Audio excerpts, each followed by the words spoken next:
Пайғамбарымыз саллаллаху алейхи вассалам 4 рет умра жасады, 1 рет үлкен қажылық жасады амал. Енді 4 рет умра не үшін жасады? Үмметі, сіздер мен біз сияқты күнәһар пенделері не қылады? Күнәсін кешірім сұрау үшін. Біз ұмытқанмен Алла ұмытпаған күнәларымыз бар.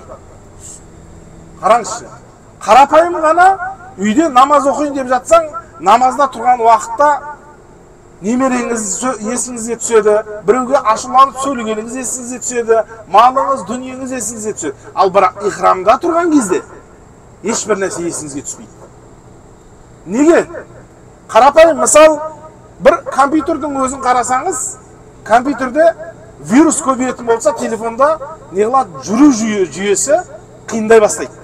Адамның күнәсі көбейген сайын қиыншылық туады. Намазда тұрғанда нешінші рәкат оқытқаныңызды білмей қаласыз. Ал бірақ біз күнәһар пендеміз. Егер менің күнәм жоқ, мен таптазамын, аппақпын деп айтатын болса, онда Алланың сөзі бар емес пе? Алланың Құранда мынандай аяты бар екен. Баршаларыңызға белгілі болған: "Астаузу билла вал аср иннал инсана лафи хуср илля аллазина аману ва амилус солихати ва тавасау бил хаққи ва тавасау бис сабр." Асырға сет, заманға сет. Иннал инсана лафи хуср. Адам баласы өте бір зиянда деді. Кәніміздің ниетіміз ақ, жүрегім ақ, намаз оқымай қойсам болады, жүрегім таза, ешкімнің хаққысын жемегем деп ақталатын едік, бірақ Аллах Тағала Құранда пенделеріне адам баласы зиянда деді. Енді уатауасау біл хаққи, ол зиянға ұшырамау үшін бір-бірін хаққа, жақсылыққа шақырады. Уатауасау біл сабыр, сабыр және хаққа шақыру арқылы ол зиянға ұшырамай деген құрметті жамағат.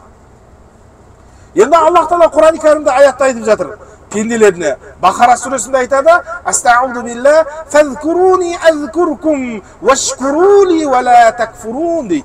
Сендер мені еске алсаңдар, мен де сендерді еске аламын дейді пенделеріне Аллах Тағала. Аллах Тағала бізге айтып жатқан жоқ, ауырда мені еске ал деп жатқан жоқ. Сендер мені еске алсаңдар, мен де сендерді еске аламын дейді. Аллах Тағала айтып жатқан жоқ, мен сендерді еске аламын деп айтып жатқан жоқ. Сендер мені еске алсаңдар, мен де сендерді еске аламын. Біз мені умраға келіп Алланы еске алып жатырмыз. Қараңыз. Ал енді құрметті жамағат, сендер мені еске алсаңдар, мен де сендерді еске аламын. Вашкурули, шүкір қылушыдан болыңдар. Мен намазды не үшін оқимын, не үшін умра қажылығын жасаймын, не үшін ораза ұстаймын деген нәрсе емес. Біз шүкір қылуымыз керек. Неге? Альхамдулилла, біз үшін Аллах Тағала бізді жаратпай тұрып, жейтін нәрсе қамымызды ойлаған, несібе ризқымызды берген, бақ-дәулетті берген, сізбен біз үшін мына қажылықты нәсіп еткен, сізбен біз үшін пенде осында қанша адамдар бар, ауруханаларда жатыр. Ауруына ем таппай Израильге кетіп бара жатқан қанша адам бар. Сіз жақсы мына умра қажылыққа Меккеге келген шығар самолетпен. Қанша адамдар бар Индияға барып еміне шифа таппай тұрған. Қанша адамдар бар Израильге барып еміне шифа таппай жылдап ауруханада жатқан. Міне соның қасында біз не істеуіміз керек? Вашкурули, шүкір қылушыдан болуымыз керек. Вала такфурун, такаппарлық, менмендік қылмауымыз керек. Мен не үшін құлшылық қылам, мен не үшін намаз оқимын деп не қылу керек? Тәкаппарлануымыз дұрыс емес екен, құрметті жамағат. Ал енді құрметті жамағат, Аллах Тағала Құран-ы Кәрімде Мүлк сүресінде айтады екен: "Астаузу билла табаракаллази биядихил мулк ва хуа ала кулли шайин қадир, аллази халақал маута вал хаят лияблуакум айюкум ахсану амала ва хуал азизул ғафур" деп қойды. Бүкіл мүліктің иесі болған Аллах Тағала дейді. Бүкіл мүліктің иесі болған. Несімен есі болды десе, әл-хаят, өмір мен өлімді жаратты.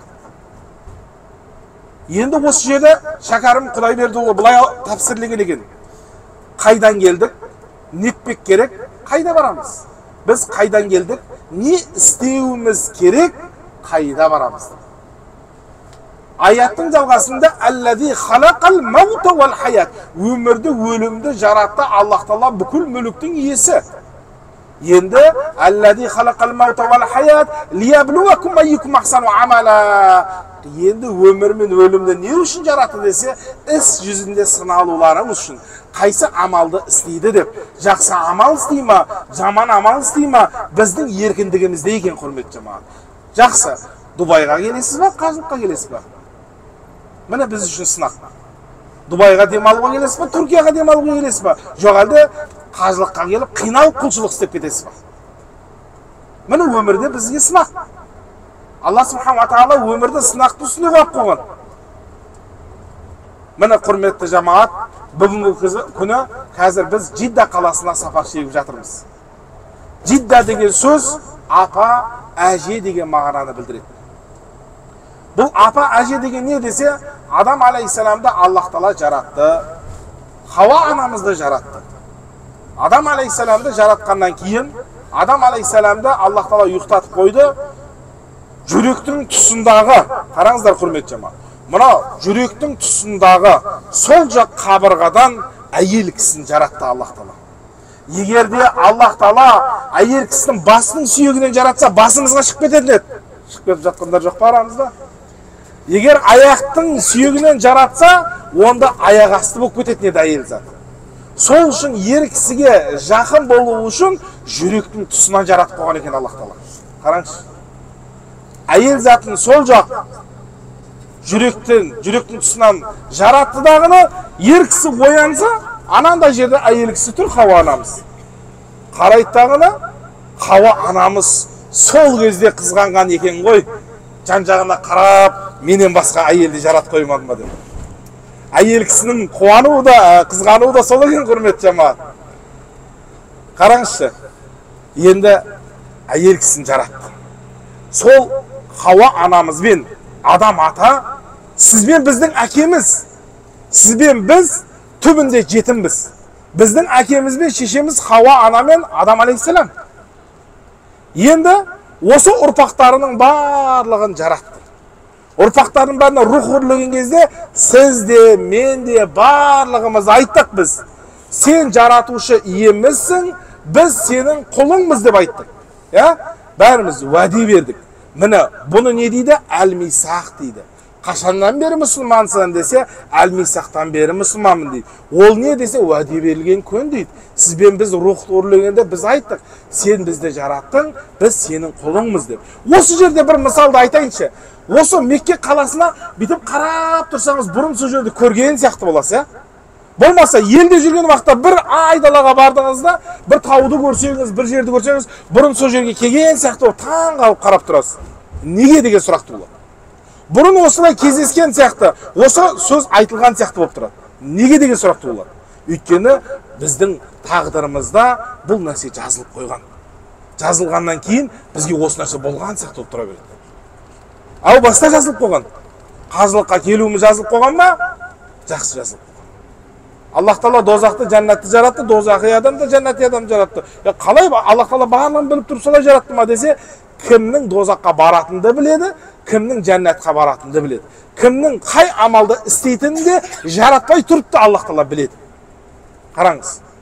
Сол үшін де құрметті жамағат, мынау Жидда қаласына келе жатырмыз. Әрине, біз балағатқа толғаннан кейін жетім болып саналмаймыз. Қыз бала 9 жастан, ол бала 12 жастан толғаннан кейін, балағатқа толғаннан кейін жетім болып саналмаймыз. Қалғанның барлығы жетім болады. Ал енді негізі әсілінде барлығымыз жетіміз. Әкеміз бен шешеміз дүниеден өтіп кеткен, Хауа анамыз бен. Міне сол Жидда қаласында қараса, жаңағы Адам атаны Аллах Тағала жаратқаннан кейін әйел кісін жаратты. Енді сәл қызық болсын деп арасына қосып қойын. Әйел кісін жаратып болғаннан кейін әйел кісі жан-жағына қарап, менен басқа адамды жаратып қоймады ма деп. Күйеуін қызғанады ғой, күйеуін бергісі келмейді. Сол кезде қараңызшы. Әйел кісіні шақырды ғой ер кісі. Бергел берді.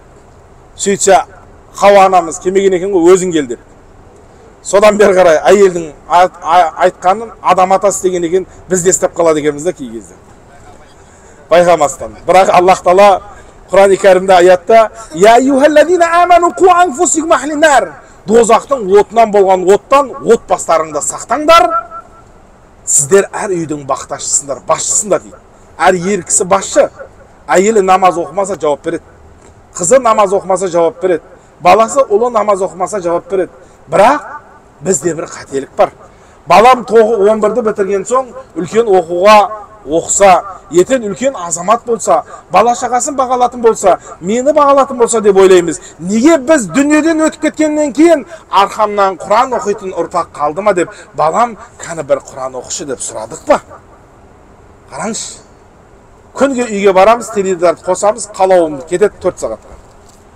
Болмаса телефонды шұқылайды. Я дәстүр айтылмайды үйде, я дін айтылмайды. Дәстүр айтсаңыз дін соның ішінде. Дін мен дәстүр бірге. Ырым-жырым деген бөлек нәрсе. Бірақ дәстүріміз, дін екеуі бір. Мысалы ретінде, азында тұрды да келін қайнатасына сәлем салды. Көп жақса деді. Қайненесіне сәлем салды. Көп жақса деді. Не істеді? Дұға жасады.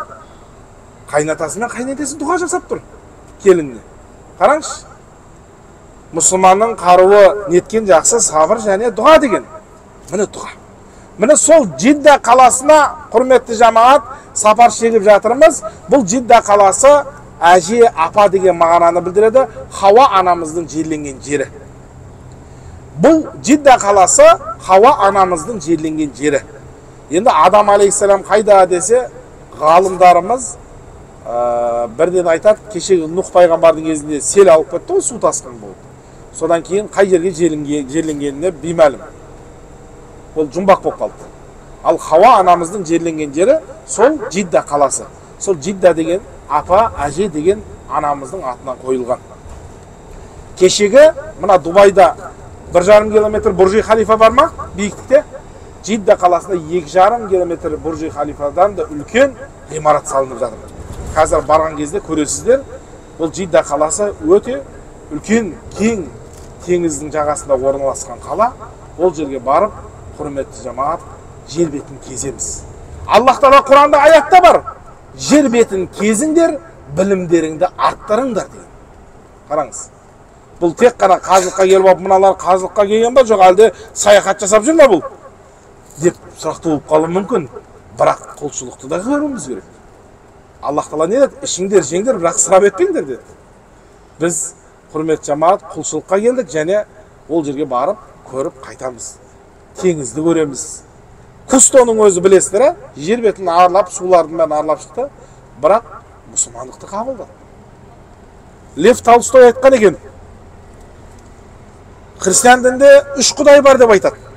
Исламда 1 құдай деп айтады. Мен ислам дінінің қабылдаған себебім 3 адам бір фирманы басқаратын болса, онда пікірі өзгеріп, жан-жаққа тартып ол банкротқа ұшырайды. Жоқ болып ада болады. Ол бүкіл әлемді 3 құдай басқарамайды. Онда оның пікірі талам-таражға 2 жаққа бөлініп, 3 жаққа бөлініп, ол аспан әлемі күл-парша шығады. Ислам дінде жалғыз құдай дегені, мен ислам дінді қабылдаймын. Бір ғана құдай бұл әлемді жаратпай тұрып та жаратушы еді, бұл әлем жоқ кезде де бар еді Аллах Тағала. Азали. Міне сондықтан құрметті жамағат, Алла Субхану ва Тағала біздерді өзінің Мекке қаласында мына құлшылық үйіне, құлшылық жеріне әкеп қойған екен. Алла қаласа жақын күндерде Мәдина қаласына барасыздар. Мәдина қаласы пайғамбар қаласы. Меккеде Кааба болса, Мәдинада не бар? Пайғамбарымыз саллаллаху алейхи ва саллям сол жерде жерленген. Пайғамбарымыз саллаллаху алейхи ва саллям Мекке қаласына туылған, Мәдина қаласына жерленген. Мекке қаласына қанша жыл өмір сүрді? 13 жыл өмір сүрді ма? Мәдина қаласында ше, кітап оқыған ба, оқымаған ба деп сұрақ қойып отырмын Мәдина. Енді құрметті жамағат, бұл міне Меккеге келдік тағаны қазір Қағбаға келіп тұрық. Жан жақтан күллі муслимин, барлығы мұсылман. Әртүрлі адамды көріп жатырмыз, біреу қара адамды көреміз, біреу сары адамды көреміз, біреу ақ адамды көреміз. Аллах Тағала солай жаратып қойған. Негрлерді сондай бір шөлдемейтін қылып, ерін дәу қылып жаратып қойған, басынан күн өтпейтін қылып, киіз қылып, тығыз қылып, шашын жаратып қойған. Қарап тұрсаңыз, Аллах Тағаланың күштілігі да, шеберлігі. Аллах Тағала қадір екендігі барлық нәрсеге. Енді қараңыз, жан жақтама бірде Аллах Тағала әлемді жаратып болған соң Жәбірәйіл періштені жібергеннен кейін, ей Жәбірәйіл, жерден бар да бір уыс топырақ алып кел деген екен. Жәбірәйіл алейхиссалам келіп жерден топырақ сұраса бермеді дейді. Микаил келіп сұрады дейді, Микаилге бермеді дейді. Әзраил келіп сұрады дейді, Әзраилге бермеді дейді. Ақырында Әзраил келді дағына, не деді? Сен сенің айтқаныңды істейін ба, Раббым жаратушы иеміз Алланың айтқанын істейін ба деп, сары топырақтан бір уыс, қара топырақтан бір уыс, қоңыр топырақтан бір уыс, әр топырақтан бір уыстап алып, Аллах Тағаланың алдына алып барған екен. Міне біз сары болуымыздың, қара болуымыздың, қоңыр болуымыздың себебі осы екен, құрметті жамағат. Енді Алла Субхану ва Тағала бізді бұл Мекке қаласына әкеп қойды. Мекке қаласындағы Қағбаға Алланың 120 рахымы жауап тұрады дейді. 60-сы сол Меккеде Қағбаны тауап етушілігі еді. 40-ы сол жерде намаз оқушыларға деді. 20-сы қарап отырушыларға екен. Әл-хаджил мәшақат, қажылық қиын, мәшақат. Оңай жерде жәннатқа кіру оңай ма? Сапар шегу керек, жүру керек, Маруа Сафада сағи жасау керек, Қағбаны айналып жүру керек. Оңай емес, бірақ Алла Субхану ва Тағала біздерге ертең қабыл болған қажылықтың сыйы жәннат деп айтып қойды. Міне Мекке қаласында бұл жерде бірінші мәселе қажылықта сабырлық деген нәрсе таныту керек. Әрине, бұл сабырлығымыз біздің таусылып қалуы мүмкін. Бір күнде таусылуы мүмкін, 2 күнде таусылуы мүмкін, 3 күннен кейін таусылуы мүмкін. Бірақ Аллах Тағала Құран-ы Кәрімде «Инналлаха ма'ас-сабирин». Аллах Тағала сабыр қылушы пенделерімен бірге деді. «Я айюхалладина аману стаину бис-сабри вас-сала, инналлаха ма'ас-сабирин». Аллада, Аллаға иман келтіргендер, Алладан сабыр және намаз арқылы жәрдем тілеңдер деді. Намаздан алдын сабыр жоғарға шығып кетті. Намаздан алдын сабыр керек екен. Намазды жаттау үшін жаттай алмайсың, қиыншылық болып жатыр. Не керек? Сабыр керек. Қажылыққа самолетті күтіп отырмыз, не керек? Сабыр керек. Қажылықта бөлмеңізде бір адам ұнамай жатыр, оған не керек? Сабыр керек. Пайғамбарымыз саллаллаху алейхи ва саллям кімді қандай екенін білгің келсе, сапарда болыңдар деген. Кімді қандай екенін білгің келсе, онымен бірге саудада бол дейді. Адам саудада, сапарда бір болып қалады деген.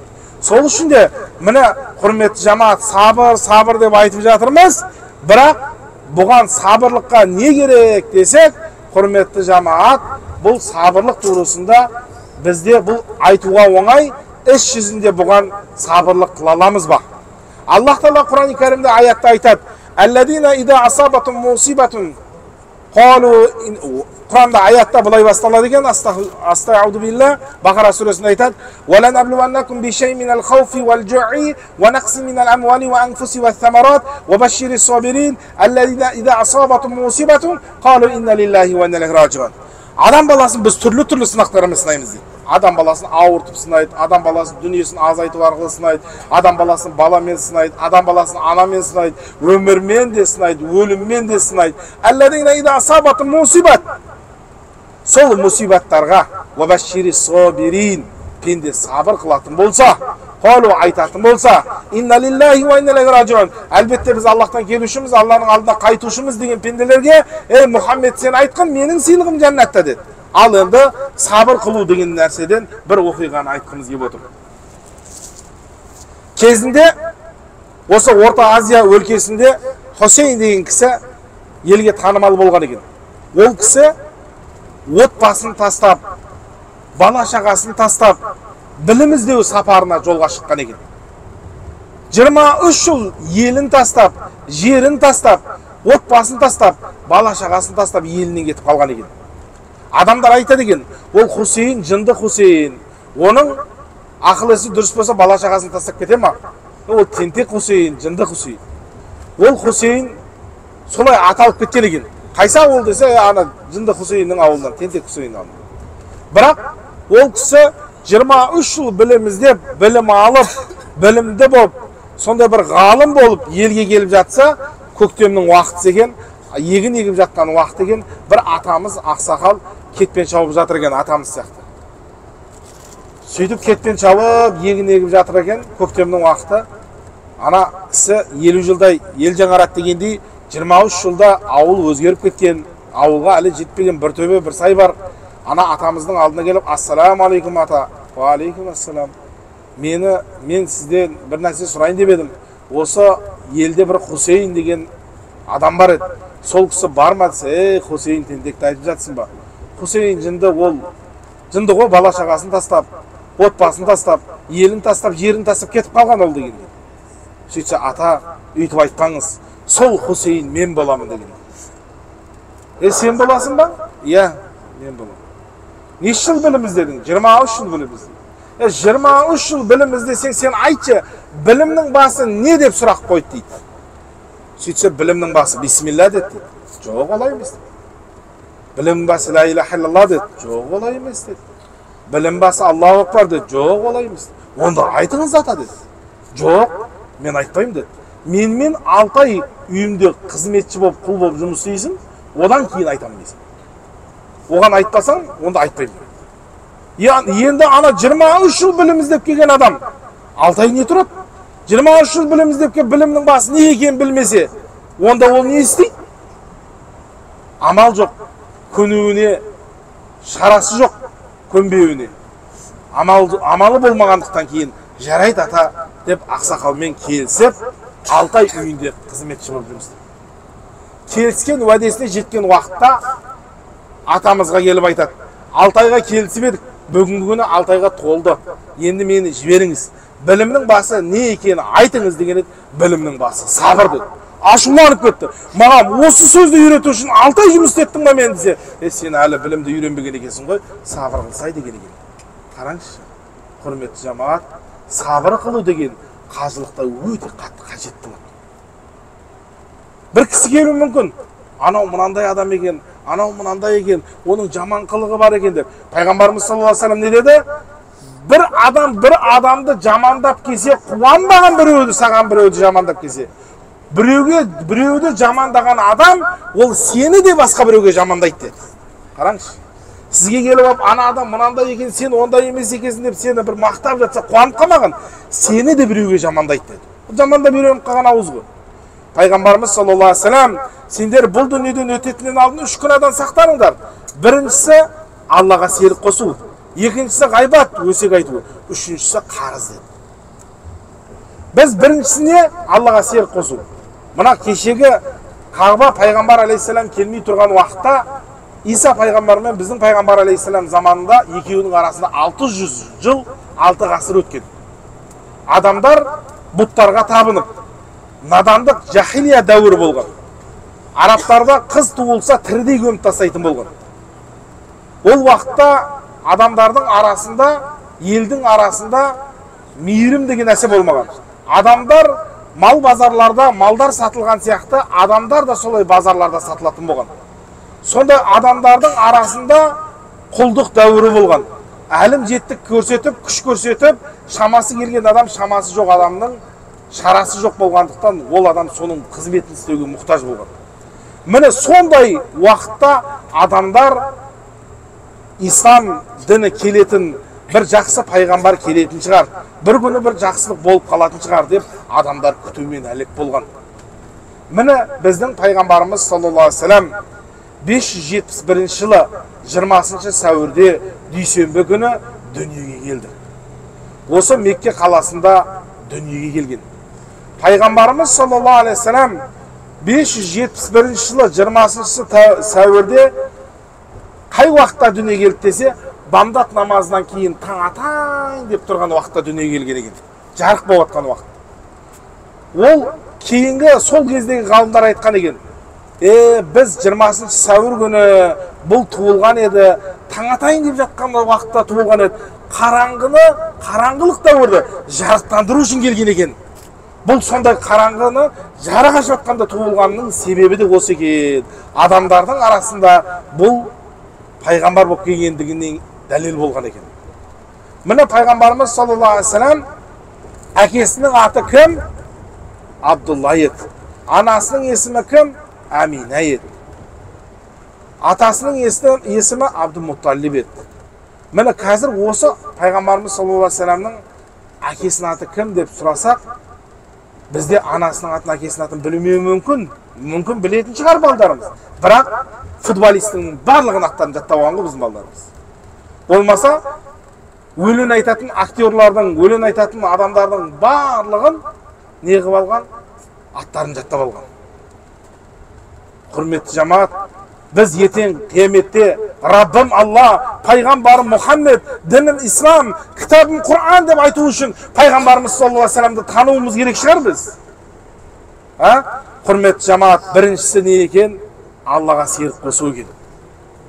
Біз үш нені айтып жатыр едік, тақырыбымызға ораламыз. Біріншісі Аллаға серік қосудан сақтаныңдар. Екіншісі ғайбат, өсектен сақтаныңдар деді, өсектен. Қараңызшы, өсек жай күнә емес екен. Күніге айтып жүрген әңгімеміз ғой деп қалмаңыздар. Үш адам тұрса, бір адам кетсе, тез арада сол адам жамандай бастаймыз. Қараңызшы, құрметті қажекелер, біз қажылыққа, құлшылыққа келіп те, осы жерде ғайбаттап қоюымыз мүмкін бір адамды. Бір адамды жамандап қоюымыз мүмкін. Сол үшін де құрметті жамаат, сақ болуымыз керек. Тақуалық деген нәрсе сұралады. Аллах Тағаладан қорқу деген нәрсе сұралады. Тілге ықтият болу керек. Бұл жерде құлшылық, ибадатты көп істеп алуымыз керек. 100 000 ракат, 100 000 намаздың сауабын алатын жерде, иншалла, намаздың уақыттарын қадірін білейік. Ертең елге кетеміз. Тағы бір 5-6 күннен кейін елге барамыз. Одан соң бұл құлшылығымызды сағынамыз. Қағбаға қарап тұрсаңыз, жүрегіңіз тынышталады. Осы 2017 жылы мен достықтағы қажылықпен адамдарды әкелуге бір қызметкер болдым, осылай, сіздер сияқты, сіздердің қызметтеріңізде сияқты. Сонда Ақтау қаласының үлкен жігіттер келді. Сол жерде дүние жүзінде демалып келген жігіттер бар екен. Бірақ мен жүрегім тыныштық тапқанын сезбеген едім дейді. Мен солай теңіздің жағасында жататын едім. Екі аяғымды балға әселге батырып, екі қолымды балға батырып жатқан кезім болған. Бірақ мына Қағбаға қарап тұрып, жүрегімнің тынышталғанына таң қалып тұрмын дейді. Қараңызшы. Әсерлі жер, мән беру керек. Ықылас, құшу, көңіл қойып, мән беріп бұл Қағбада құлшылықта болып, амалымызды орындап алуымыз керек. Құрметті жамаат, міне Мекке қаласындамыз. Пайғамбарымыз саллаллаху алейхи вассалам не деді? Біріншісі Аллаға серік қосу, екіншісі ғайбат, өсектен сақтаныңдар деді ма? Үшіншісі қарыз екен, құрметті жамаат. Үшіншісі қарыз. Қарыз деген нәрсе біз жаназаларда айтамыз тұрып алып. Мына мәйіттің иесі кім бар? Кім қарызын өтейді десе, баласы шығуы мүмкін, інісі шығуы мүмкін. Мен ағамды яки болмаса, анамды, әкемді ақыреттік сапарға қарыз қылып жібермеймін. Елден алғанын бергені болатын болса, сол қарызды мен мойныма аламын деп шығуы мүмкін. Ал пенде мен пенденің арасындағы қарыз екен. Алла мен пенденің арасында парыз болған намаз бар екен. Біз одан қарыз болып қалсақ, Алладан қарыз екенбіз. Біз Алладан сұралады екенбіз. Әне құрметті жамаат, кәні біздің оқымаған намазымыз, кәні біздің тұтпаған оразамыз, кәні біздің құлшылығымыз. Міне сол үшін иығымыздағы керамин катибин деген періште бар. Сауап жазатын, күнәні жазатын